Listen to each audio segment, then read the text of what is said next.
Good evening, everybody. Welcome back to our Biblical Reflections course.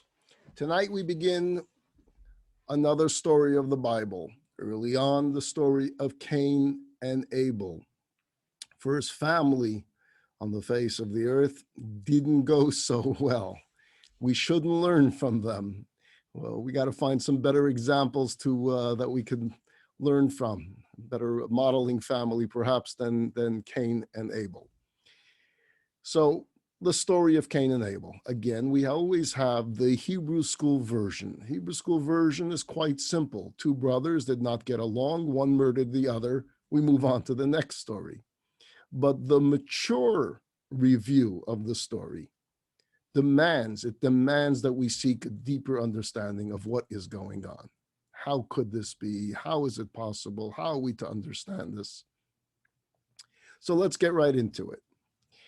This story, the story of Cain and Abel, will take 2 sessions, this Monday and next Monday. Then we're going to break for our winter vacation. We're going to come back in January, and we're going to continue onwards with our stories of the book of Genesis. We'll be going on for some time. I'll send you out the date when we're going to begin again. But for now, you're all here with me. We're introduced to these two brothers early on. Let's remember this. They're born at a time of a major crisis. What's the major crisis? The sin that we've been speaking about for so many weeks. The relocation out of the Garden of Eden. A new feeling of body that we talked about last week. A feeling of separation of body and soul. A conflict between body and soul. So we need to put them at the scene and understand that they were born during a very traumatic period of time. Okay? Let's take a look at their birth and the naming of the 2 children from the text of the Bible. Text number 1. The man knew his wife Eve. She conceived and gave birth to Cain. She said, I have gained a man with God. We're soon going to try to understand what does that word mean. I have gained a man with God. She gave birth again, this time to his brother Abel. Abel became a shepherd, while Cain was a worker of the soil. 2 simple verses. Let's take a closer look. Let's dissect what is going on here. Let's start with the question, what does it mean I have gained a man with God? Number 1, I have brought another man into God's world. Second interpretation, I have become partners with God. With Cain, with the first birth of a human being, we, the human being, took part in this creation. Up until this point, only God created.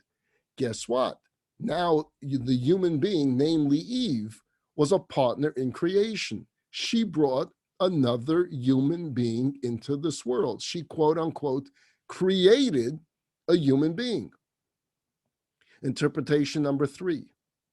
Before, she's saying, Eve, my husband and God acted together to bring me, a woman, into this world. Remember, Adam was alone, and he felt lonely, and God took either one interpretation, his rib, another interpretation, his side, and created Eve from Adam. So God and Adam worked together to create woman. Now Eve is saying, I did my part. I brought a man to earth. And finally, interpretation number 4, the name Cain, Cain in Hebrew, also has the word possession in it. Cain means to possess. His personality was going to be one who had a desire to own land, to acquire possessions. We'll get to that soon. But there was a second brother born in that verse. His name, Hevel, Abel. That word Hevel in Hebrew, there's a verse that says Hakol Hevel. Hakol Hevel means everything is vanity. The word Hevel in Hebrew means vanity, breath, just ear. The world is a world of vanity. So just in the very naming of these two children, if you study deeply into every text of the Bible, you'll find that the Torah is hiding interpretations if you just delve into the words. In the mere naming of the two children, the Torah has told us so much. Cain loves the world. He loves possessions. Hevel is more spiritual. He's looking to escape from this world. Two very different types of children. And this is alluded to in the verse. The verse tells us that Cain was a farmer and Abel was a shepherd. I want you to think about those two careers early on, man, right? One decides to be a farmer, one decides to be a shepherd. They're very different trades, they're very different careers. Let's analyze the difference between them. And what we're going to do is hear some personality analysis so that we can have a better understanding of the conflict and how this conflict led literally to the murder of 25% of humanity. Which of the two careers demands more time, more investment of time, of energy, of effort between the farmer and the shepherd? Clearly the farmer. It's a very demanding profession. He has to be involved with the soil. Whereas the shepherd has to make sure the animals are where they're supposed to be. But they more or less know what they have to do on their own. The shepherd doesn't have to pull the grass from the ground and feed it to the sheep. The sheep figures it out. He just has to make sure that they're grazing in the field and that they're not running away and no wild animal is attacking them. But other than that, he's relaxing. The farmer can never relax. What else? The farmer deals with land. Land does not move. It's stationary. It's permanent. The shepherd is dealing with mobile units. They move. They can be sold. The relationship between the owner and the sheep is but temporary. The relationship between the farmer and his land is more permanent. The patriarchs were all shepherds. You ever realize that? Abraham is introduced to us as a shepherd. Isaac was a shepherd. Jacob was a shepherd. Moses was a shepherd. David was a shepherd. You see that? You see this common line between our leaders. They chose a career of being a shepherd. Why? Well, if you want to be spiritual, you have more time for spirituality. You have more time for meditation. You're going to be in the field with time on your hands. Yes, you're going to do a good job watching your flock. As all of the names I mentioned are told to us, they were great shepherds. But at the same time, they had time to pray. They had time to reflect. They had time to think. They had time to meditate. Each of these two, Cain and Abel, farmer and shepherd, reacted to this new world order. The new world would be the post-sin world differently. They each had a different reaction to the change that just took place. Cain said, if we're now going to have an appreciation for the physical, that's what the sin brought about, that suddenly there's a desire for the physical, then let's get physical. And farming is clearly the profession. So let's grow more and more, and let's have more and more, and let's possess more and more. Note it says Cain was a worker of the field. He didn't have to become a worker of the field. He was a worker of the field. Why? Because that's what his father's possession, his father's profession was. He followed in Adam's footsteps. Adam was given the job to take care of the fields. Adam is the first farmer. Cain is the firstborn of the first farmer. Naturally, he becomes a farmer. He doesn't have to choose the career. The career already chose him. But Abel, the verse says, became a shepherd. He became a shepherd means he broke away from the family tradition and he said, I want to choose something different. He changed. He wanted to escape this new world. He wasn't happy with this new physical wants and the needs of the body. He wanted to nurture the soul. He wanted to forget the body. Remember, God said to Adam that the ground was cursed? In last week's class, we looked at that verse where God says the earth will be cursed because of what took place. So Abel understands this, and he goes looking for a profession that won't be involved directly with earth. In farming, one can easily come to worshiping self and worshiping nature. Why? Look at what I accomplished. Look at what I grew. Look what I planted. Look what I reaped. If you take a little seed and you plant it in the ground and you take care of it, you fertilize it, you water it, you watch over it, and then you see something sprouting forth from the ground, that sense of pride that you have of look at what I accomplished. Now multiply that more than just one seed, but an entire orchard. And how does the farmer feel when they're growing, and they're growing beautifully? Very accomplished.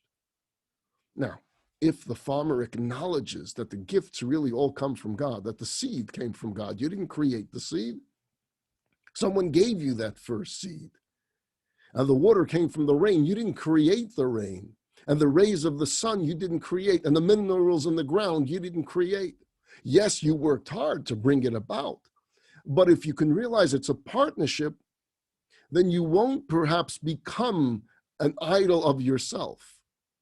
But it's so easy to forget the gifts that God participated in this and begin to worship self. Moses says, when you start believing that the strength of your hand, that the wisdom of your mind, you created all of this. You build a tall skyscraper. You feel godly. I could build that. Look at what I accomplished. But who gave you all of the ingredients, so to say? Who gave you the wood? Where did it come from? Who gave you the metal? Where did it come from? In the world of shepherding, you're dealing with living animals. Very different, because you're dealing with life. And life involves more caring and more giving. It is because farming is so more physical and can so easily remove one from thoughts from God that the Torah is filled with more commandments instructing the farmer on law after law after law more than any other career.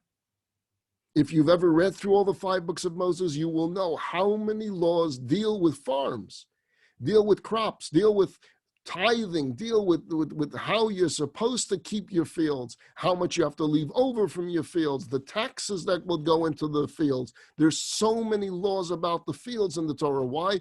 Because the farmer needed constant reminders that there's a God as your partner. Not so much the shepherd. The shepherd continuously was focused on God because he was involved on godly creations, on life, living entities. So Cain's response is, if this is the world, then eat, drink, and be merry, for tomorrow we die. Let's make the best of it. Let's enjoy the ride. Abel's response is, divorce myself from the physical as much as possible. Stay away from it, for the ground is cursed. All that from that simple verse about the 2 children born to Eve and the naming of these 2 children and the choice of careers. Chana, let's take a look at text number 2. Thank you. At the end of some days, and Cain brought some of the crops as an offering to God. Abel also offered some of the firstborn of his flock from the fattest ones. God paid heed to Abel and his offering, but to Cain and his offering, he paid no heed. If this was a movie, I would say, drum roll, please. So the Torah is setting up the scene for us. At the end of some days, Cain brought some of the crops as an offering to God. Abel also offered some of his firstborn of his flock from the fattest ones. God pays heed to Abel and his offering, but to Cain and his offering, he pays no heed. So much, again, just a single verse. So much going on. Who starts? Who's the first to bring an offering to God? Let's give credit where credit is deserved. The verse tells us that Cain was the first to bring an offering to God. You would have expected it to be Abel, the spiritual one. But the verse says, and Abel also offered, which means after seeing Cain, he decides then to follow his brother's footsteps. And he brings an offering. So let's back up. Cain is the first. Why does Cain want to bring an offering if he's about the fat of the land? He wants to enjoy the land. The answer is because he needs God more. He needs more daily involvement from the forces above to keep his fields growing. Let's understand, both Cain and Abel both believe in God at this point. There's no atheism when the world has four people and there's direct communication with God. Both are children of Adam and Eve. So Cain, who is involved with the earth, knows that God cursed the earth. He figures, if I give something back to God, he'll bless the earth and thus I'll have more possessions. So how can I undo the damage? How can I get God to bless the earth, not curse the earth? I'll pay a tax. I'll give him something. He'll be happy with what I give him, and he'll take good care of me. He'll make it rain in its time. He'll make everything grow well. This is the relationship that some people have with God, that God is there to be your butler, to serve your needs. And if in order to get what I want, I have to every once in a while give something, I have to volunteer some time, I have to give some effort, I have to say some prayer, I have to write a check once in a while, so be it, so long as I get what I want. So when we're going to delve into these stories of Cain and Abel, we're going to look at their personalities and see how many of those personalities do we find in our very selves. How do we view God? Do we view God as there to serve me, and thus, in order for me to have God serve me the way I want, every once in a while, I'll do one of those things I know he cares about. I'll say that prayer every morning. I'll do the Shema. I'll do it in the morning. I'll do it at night. He'll be happy and he'll take care of me. He wants me to be charitable. I'll go ahead and I'll write that check to charity because God's going to be happy. He'll take care of me. Do we view God as I do for him and he does for me? We'll get soon to Abel's way, but let's give Cain the credit he deserves. He was the first to bring an offering to God. Abel learns from his brother. He observes this idea of giving something, but he does it for a different motivation. He does it to thank God. He does it to draw near to God. He's not in need of possessions. He doesn't want possessions. He doesn't care about possessions. He cares about holiness. He cares about making the world holy. Possessions are not his thing. But this idea of establishing a relationship with God, that seems right. That looks like you got something there, brother Cain. So who brings the offering first? Cain. But who brought the more generous offering? If you look into the verse, it's clearly Abel. By Cain, it says, some of the crops. He brought some of the crops. By Abel, it says he brought the firstborn of his flock from the fattest ones. I want you to know, if you're a student of the Torah, a student of the Bible, and I want you all to become students of the Bible, pay attention to any time the Bible gives you description. Why? Because generally, the Bible does not give you description. It does not give you details. It does not give you the color of the props. If I asked you, what does Moses look like? From all the 5 books of Moses that you have read, what does Moses look like? I know what you're thinking. You're thinking Charlton Heston. But nowhere in the Torah does it say that he looked like Charlton Heston. You have not a hint of what Moses looks like from the Bible. There's so much of the color that you don't know from the Torah itself. The Torah is not into giving you the background color. It doesn't give you the music that's going on in the background. It doesn't give you the Hollywood version. So when it does, when suddenly a verse starts talking about detail, know that it's telling you that for a reason. So for the Torah to tell you, excuse me, that Abel gave from his fattest animals, it's not so that you could now have the visual of a fat animal. It wants you to know that Abel thought this through. And if I'm going to give something to God, it's going to be the best. It's going to be the best of what I have. Best is always considered, the firstborn is always considered the honorable role. So he gives from the firstborn, and he gives the fattest. He gives the healthiest looking. Because if I'm doing it for God, I want it to be nice. In Hebrew, the word to describe that the Torah uses to describe Cain's offering says, mi pri ha'adama. He brought from the fruit, which means he picked any fruit and he gave it. It wasn't specific. He wasn't looking for the nicest fruit. The way I want you to understand the difference between Cain and Abel in their offering, and this is critical to have an understanding of this story, is that Cain was like paying a tax. Abel was giving a gift. One you do because you think you have to. The other you do because of love. Another way of looking at it, one you do because you care about yourself. The other you do because you care about God. Do you give to God because it's a tax? Because if not, he's going to get upset at me. And if I do it, he's going to be nice to me. Or do I do it because it's God? God's my Father. God's my Creator. What goes through my mind?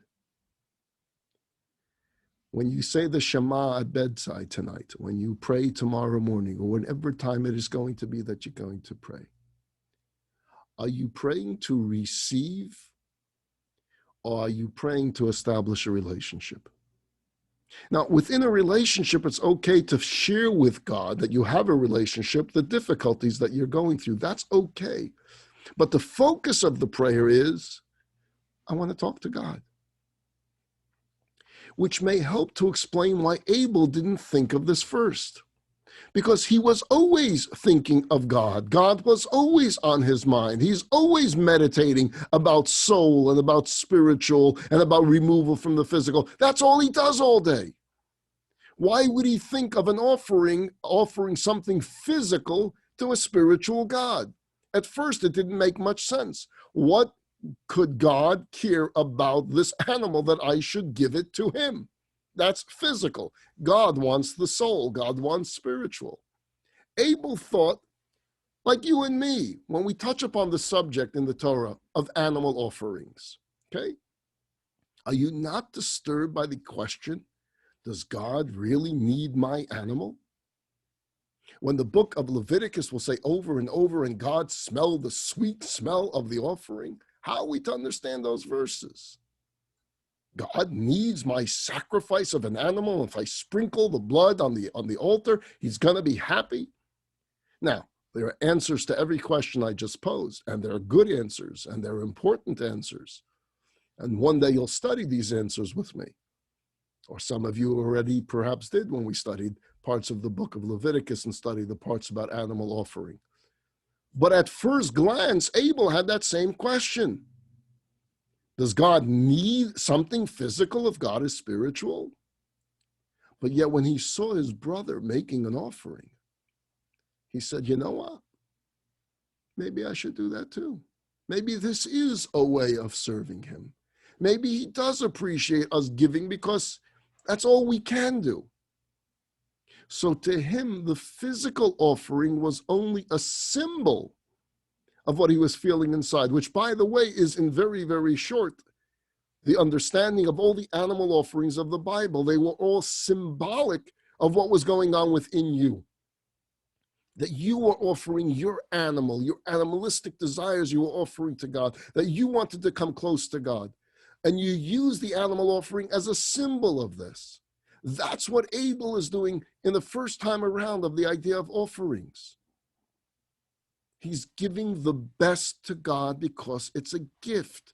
It's not a forced tax. That's what the text says. God paid heed to Abel and to his offering. But to Cain and his offering, he paid no heed. Why? Let's analyze this for a while. We look back now at the hints that the Torah gave us, their names, their professions, their style of gift giving, fruit, and the fat firstborn animal. And we begin to understand why God paid attention to one and not to the other. God paid heed to Abel and his offering because Abel himself wanted to come closer to God. So you want to come close to me? I'll come close to you. And then the Hevel, Hevi Gamhu, also him, meaning that Hevel himself wanted to come close. It wasn't just the animal that he was bringing. Hevel Gamhu, he brought himself along with the offering. And God felt that. God felt the desire of this human being to truly want to establish a relationship with him. But to Cain, it says God paid no heed to Cain, mentioning his name, Cain, because there was no attempt to establish a relationship between the person Cain and God. Therefore, there was no real offering. He was dropping off a tax. God didn't need his tax. There was nothing personal going on. Let's take a look at text number 3 from the Talmud. Rabbi Yehuda said, Cain came with an arrogant spirit, while Abel came with a humble spirit. As it is written, a humble spirit is a sacrifice to God. Thus God paid heed to Abel and to his offering, but to Cain and his offering, he paid no heed. If I may share with you a story. It's a story if those of you who have taken classes from me for years, have heard the story. I tell the story quite often. I heard the story when I was a young child in yeshiva. I have told it perhaps more than any other story because it's just that meaningful to me. It may go a little bit over time, but it's an important story as we're on the subject here of prayer, connection, relationship. So bear with me. And if you've heard it, I'm sorry, you're just going to have to hear it again. So there was this simpleton. Simpleton didn't know much about Torah study, didn't know how to learn very well, did not go to cheder when he was a child, but he loved prayer. He loved going to the synagogue. That he was able to do because he was able to read the siddur so he can join with everyone else. So the one thing that he would do is he would go to the synagogue every morning and he would go afternoon and evening. That's what he would do. One time he came a little bit early for the afternoon and evening services, and the rabbi was still teaching a class. And he said, you know what, if I'm here anyway and the rabbi's teaching a class, I might as well listen in. And he hears the rabbis talking about the words that we have, that you shall serve God with all of your heart, with all of your heart. B'chol levavcha. It says it a few times. We say it in the Shema, serve God with all of your heart. And the rabbi is explaining that when you serve God, it has to be with a good heart. And over, all he keeps hearing this simpleton is the words good heart, good heart. And he goes on thinking to himself, I don't know what that means, serve God with a good heart. But maybe it's up to each of us to define what that means, good heart. So the next morning, he goes to the butcher shop. And he tells the kosher butcher, in the olden days, the kosher butcher would have an entire cow and he would have all the parts of the animal there. And he would say, listen, I want a cow's heart, but a good-looking one. I want a good-looking heart.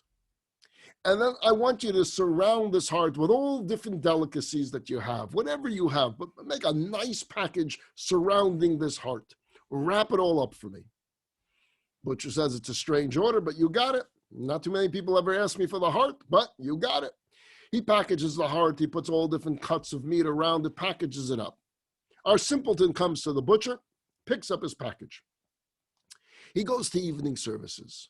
He waits for everyone to leave. Looks around the synagogue, nobody there. He goes to the ark. He opens the ark. He puts his butcher package in the ark. He turns to God and he says, God Almighty, I may not know how to study too well. I may not know how to learn, but I want to serve you with a good heart. I'm not sure what it means. This is my interpretation.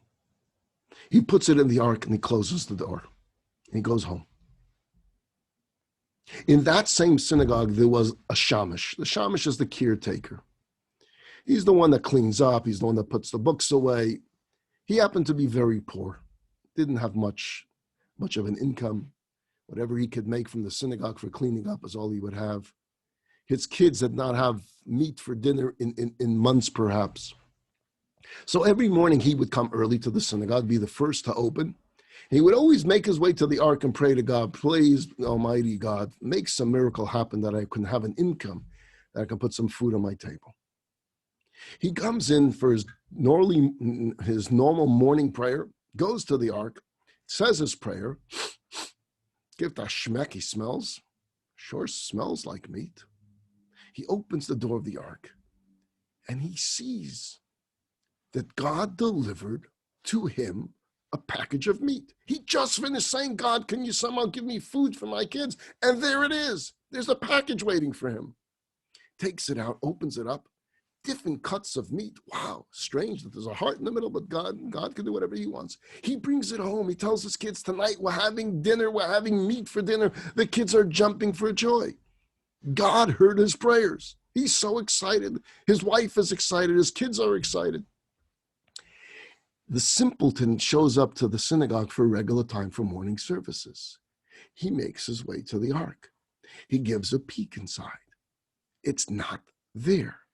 His package is not there.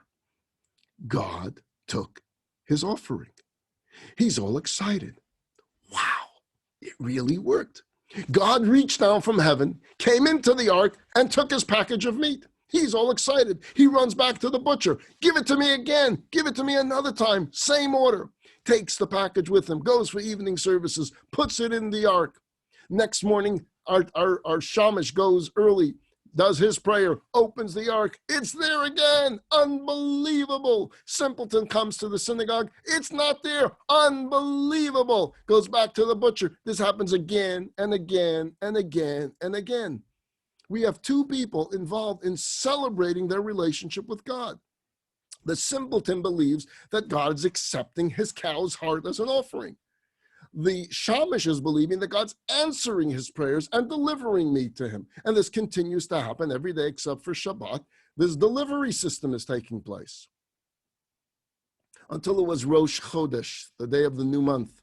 The day of the new month, the services are longer, so the rabbi showed up earlier to the synagogue, and he came before the shamash did. He gives a smell. There's a smell coming from the ark.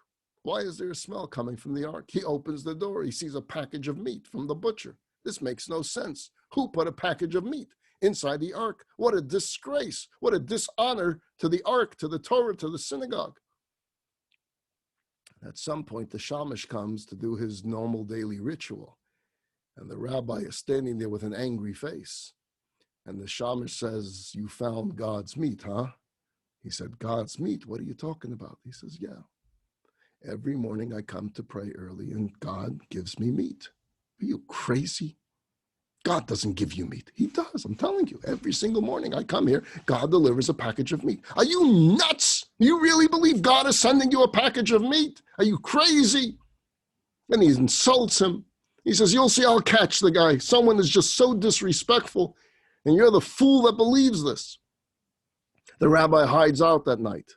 And sure enough, our simpleton is coming with his package, and the rabbi jumps out and says, "What do you think you're doing?" He says, "Rabbi, I'm telling you, I came to your class. I was there just for a few minutes. I heard you talked about serving God with a good heart. So I do. I serve God with a good heart the way I understand it to be, just like you taught. And guess what? God loves it. He takes it from me every single day. It's beautiful. It's so true. Everything you taught us is so true." And the rabbi says, "You're such an idiot. I don't know who's dumber, you or the shamish. The shamish has been taking your meat every single morning, not God." He goes home all broken. The shamish goes home and his kids are all hungry. That night, the rabbi had a dream. And in his dream, his Rebbe, his teacher, came to him. And his teacher said to him, "I want you to know that God is so disappointed in you. For the last few weeks, God did not get such joy since the days of the Holy Temple, since the offerings that were actually brought in the Beit HaMikdash in Jerusalem. Having these two individuals involved in something so real, so true, they were so into it, it was so real for them, that God would wait every single night and he would visit your synagogue to see this man deliver his package to the ark. He had so much nachas, so much joy from him. And then God would come back again in the morning and see the shamish all excited that God answered his prayers. And you stopped it. You came in the way. God's very upset." In his dream, he asks his Rebbe for forgiveness. "What can I possibly do?" He says, "You will wake up now. You will go to the simpleton's house. You will ask for forgiveness from him.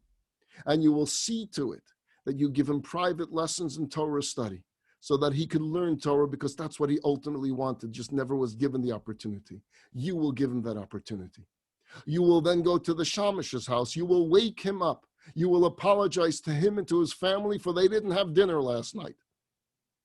And you will tell them that the synagogue will give them a raise, and you will raise the funds necessary to see to it that those children are never hungry again. You do that, you'll be forgiven." And that's indeed what he did. He got up, he followed exactly what happened in that dream. I love this story because it tells us so much about what's true. What Abel was trying to do was saying, it's about the relationship. It's about connecting. That's what prayer has to be for us. It has to be something real. It has to be something that we truly feel. I want to go to text number 4 now. Hannah, if you could put text 4. There you go. Thank you. Cain became very furious and depressed. Okay, so now let's get back. God accepts Abel's offering, whatever that meant. I'm not sure. What does it mean that he accepted it, that he paid heed to it, that it suddenly go up in a flame to the heavenly world? In some type of way, it was clearly visual to Cain and Abel that one's offering was accepted and one's offering was not. So how does Cain respond to this? He became furious and he became depressed. God said to Cain, "Why are you so furious? Why are you depressed? If you do good, will there not be forgiveness? And if you do not do good, sin is crouching at the door. It lusts after you, but you can dominate it." Wow, is that a packed verse? There is so much going on in that verse. Number one, it's the first time someone's angry in the Bible. Number two, it's the first time someone's depressed in the Bible. You also have here a therapy session. God is having a therapy session with Cain. He's talking to him about his feelings. Why are you so depressed? Talk to me. Tell me what's going on. And then God teaches Cain, and thereby teaches us an understanding of how we deal with our depression, how we deal with our anger, how we deal with our lusts. The words sin is crouching at the door. It lusts after you, but you can dominate it. Let's dissect the verse. Cain is angry, he's depressed. Anger. Why is he angry? Why do you show preferential treatment to my brother? He's angry at who? He's angry first and foremost at God. It's not fair. This was my idea. I did it first. Why did you take his and not mine? Then where does his anger go? From angry at God, it becomes angry at his brother. Why? Because it's always someone's fault. You always got to blame somebody. And then he gets depressed. After you lash out on everybody but yourself, an emotion of depression sinks in. When does that emotion sink in? When you realize that the fault is within you. When you think there's nothing you can do about it. When you're feeling despair. When you come to this conclusion that this is who I am and I am stuck with me and I can't change. That leads to depression. God responds to Cain. God responds to the Cain within each and every single one of us. God is responding to me and God is responding to you when we act like Cain, because we have that Cain within us as well. Why are you getting angry? God's saying to us. It's in your hands. You can do good. And if you do, I'm a very forgiving God. This is not permanent. You created the circumstances that you're in right now, and you can easily get out of it. So stop looking to blame others. It's so easy to blame God for everything wrong in your life. And when that doesn't get you anywhere, you blame Abel. You blame your mother. You blame your teacher. You blame your classmates. You blame society. We blame everybody but ourselves. And we fill ourselves with anger. And then the anger gets us nowhere. And so we get depressed. But didn't you see, Cain, that Abel's offering was accepted? So wouldn't the easier answer be to learn from him? He learned from you. He saw something you were doing and he was okay to follow. He just did it differently. So why don't you now learn from him? Learn what he did right. Learn from him how he went about bringing his offering, because obviously that worked. The second part of the verse is even more powerful. And if you do not do good, God says to Cain, sin is crouching at the door and it lusts after you, but you can dominate it. Think about how fundamental a verse this is for every one of us. Evil is not you. You are not evil. This is not you. Evil is an inclination. It's been allowed to enter into man due to the sin, but it's not your essence. You're not born evil. Man is not by his very nature evil. Man can commit evil, and then man can become a vehicle for evil until the godliness is so hidden that you no longer see it. But God says you can fight back. You can fight this inclination, and it's a constant battle. And here we have God's guarantee to us. You can dominate it. No matter how strong the pull, no matter how strong the inclination, you can battle it. You have the strength within you because your essence is good, because your essence is godly. So get out of your despair, fight the depression, believe in yourself. We have a teaching that God does not give individuals challenges that they're unable to overcome. And those of you that are going through challenges always question if that's really true. Because sometimes the challenges are so great that we simply do not believe that we have within ourselves the ability to overcome them. But yet God assures us, and he does it in this verse as well, that you do have it within you. If we have the challenge, that know that he endowed you with the strength to overcome it. So he's telling Cain, I'm telling you, Cain, you can deal with this. You can get over the anger. You can get over the depression. You can get over this by just doing good. It'll all go away. Our worst enemy is our tendency to confuse our lusts with our true selves. Let's face it, we have a Yetzer Hara. We have an evil inclination. It's been part of us since Adam and Eve ate from the tree. And it lusts after us. This serpent that is now living in this body, it's him, it's the serpent. And he confuses us into believing that this inclination is my true identity, is my essence. That's the brilliance of the serpent. That we don't think it's an outside force, that we don't feel it's an enemy attacking from outside. No, we think this is who I am and I can't change. There is a bitterness that comes from knowing that we sinned, a bitterness about self. But this bitterness, this broken heart, should motivate us to change, not depress us, give us the strength to break out.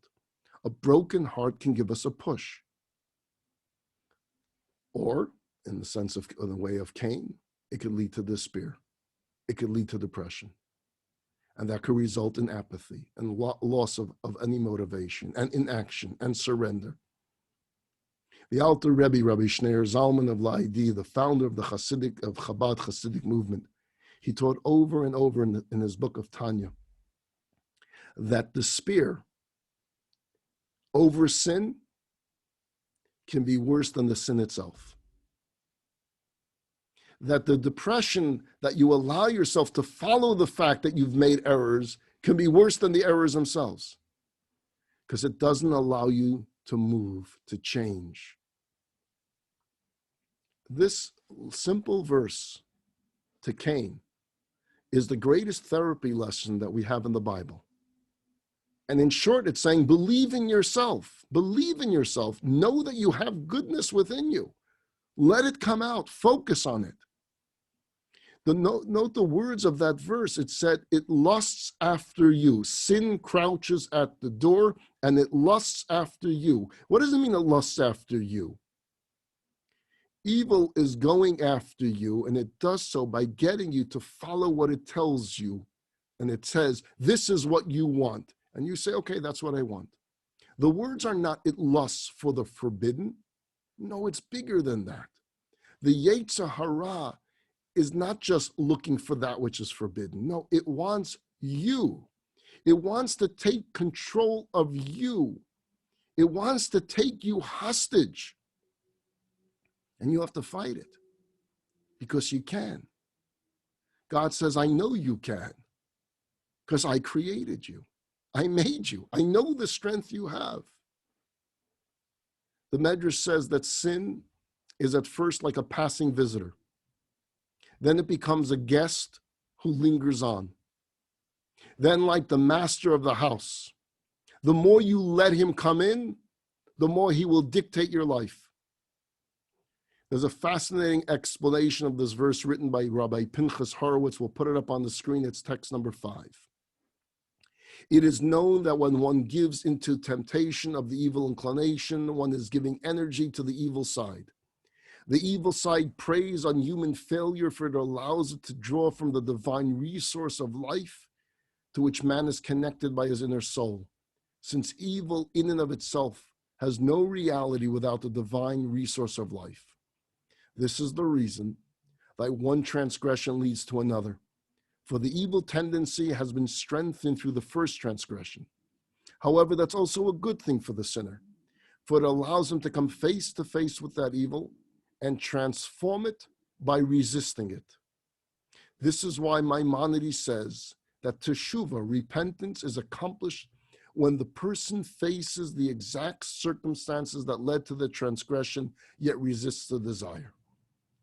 By wrestling evil down in a second encounter, one reclaims the energy which evil had captured for the soul of the sinner.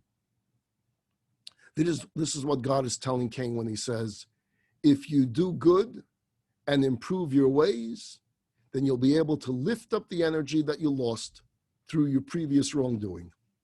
And then he adds, remember that it is when evil's allure is strongest that you have an opportunity to recapture the godly spark which you had lost to evil during previous transgressions. Thus, when it lusts for you, you can dominate him. This is a brilliant strategy. It's telling us that when you're facing this temptation again, don't be frightened by it. Take on the rematch, because the rematch is where you're going to get the strength to overcome it and defeat it. He's literally describing this boxing match where you lost the first fight, and now you're coming back and you're saying, I want a rematch. I can do it. And you figured it out, what you can do to win the second time. So God is saying to Cain, why do you feel depressed? You think you'll never get out of this because it lusts after you and it's crouching at the door? Perfect. When you feel that way, that's your chance to fight back. Catch the criminal. Get your strength back. Not only should you not get depressed, you should be motivated. You should go on the offense. And even though God came and gave him this private therapy session, he doesn't get it. He's stuck in his depression, and he's stuck in his anger. What happens with that depression? What happens with that anger? You're going to have to stay tuned. Next week, Monday night, 7:30. I think you know the rest of the story, but we're going to see it inside the text. If I could just have a moment of your attention before I sign off.